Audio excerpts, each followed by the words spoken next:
On the day of Ashura, when most of the companions of Imam Hussain had been martyred, the wails and sighs of the womenfolk and children could be heard from the camp of Imam Hussain.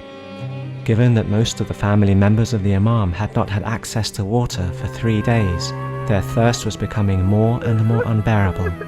Knowing that most of their men had been killed only increased their pain and sorrow.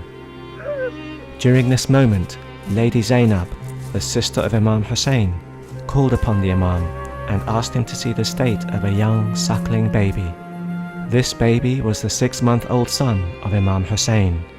His name was Abdullah, but he is more popularly known in some cultures as Ali Asghar, or the younger Ali.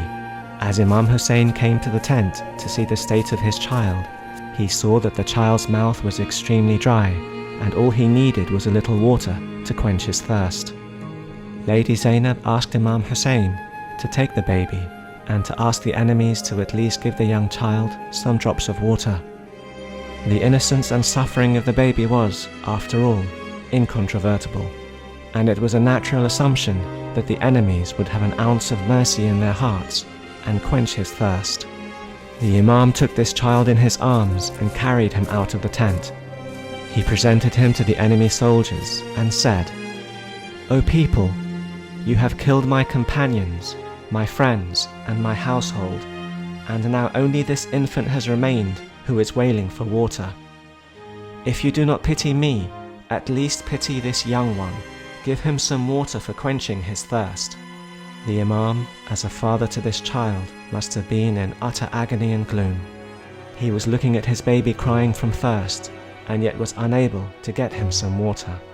As the Imam was still in the middle of his speech, asking the enemies to give the suckling baby some water, the commander of the enemy forces, Umar ibn Sa'd, ordered one of his archers by the name of Harmala ibn Kahil al-Asadi to shoot an arrow at the child and thereby cut off the speech of the Imam.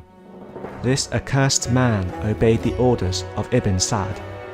He used one of his heaviest and strongest arrows to shoot at the child, and he pierced the baby's neck. This was indeed one of the most difficult moments for Imam Hussain on Ashura. He struggled back to the tents, wondering what he would tell his womenfolk, who were hoping that the baby would come back with his thirst quenched.